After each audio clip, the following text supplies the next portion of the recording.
When I got my first assignment, I was meeting with my supervisor, and she said, we have a young man that is really difficult to place. We're looking for someone who will be with him because he'll probably, chances are he's not going to be adopted. I said, well, let me see the file. So I looked at the file and I was reading through it, and I'm going, oh my gosh.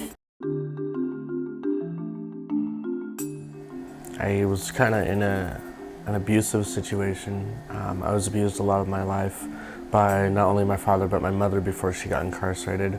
My mom was incarcerated when I was at the age of 2.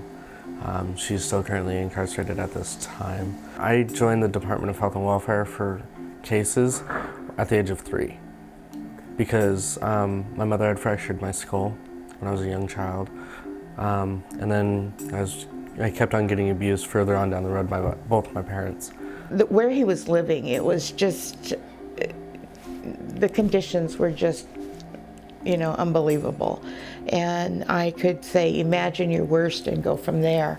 I would do the dishes, cooking, the cleaning, all washing of the clothes, folding the clothes. There were even time periods where I'd help my dad put his clothes on. And it was really hard to do that. I just thought, this is just another one of those kids that, what's going to happen to him? And if I don't, who will?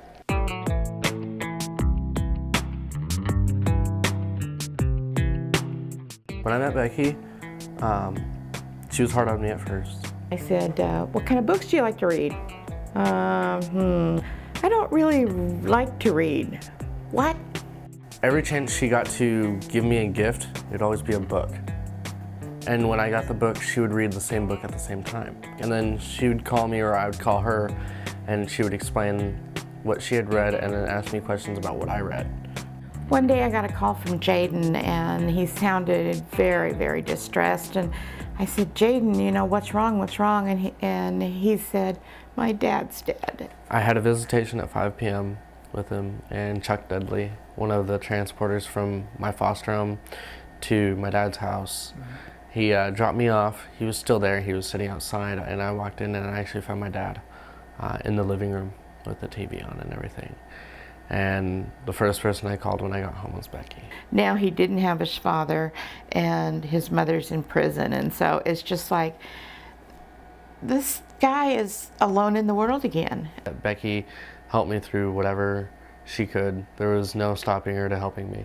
Also with her programs of helping out in the courtroom, in front of a judge. If a child doesn't feel like going to a courtroom, the CASA worker will always be there and will be right by your side and speak for you. And I know when I first started into the foster care program, having my CASA worker speak for me was amazing. When she was there, I always knew that I was loved by at least one person.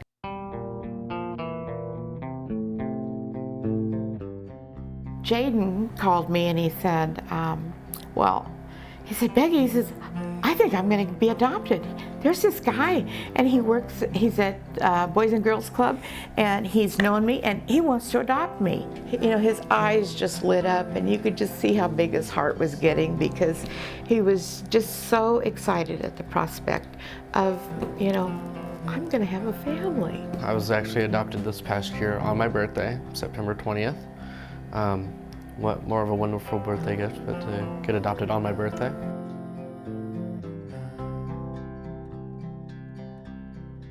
Richard said, you need to be looking for something in the mail. And I thought, okay. And I went to the mailbox and I saw this letter and it had the address on it. I'm going, oh, I know that address. And I opened it up and it said, it's a boy. And I'm going, it's a boy? And this boy weighs 157 pounds? I'm looking at this picture and I'm thinking, my gosh, he could have washed his feet.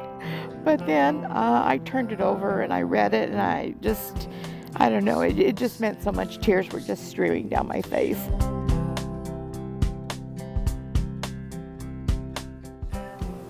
As I grow up, I will live my life longer than anyone. I will follow the ones I honor and cherish the ones I love. I will take the hard and soft roads, leaving my footprints for someone else to follow. Hopefully they will do the same and cherish and honor the ones around them by their own footprints. These were words written by Jadon Ray Johnson.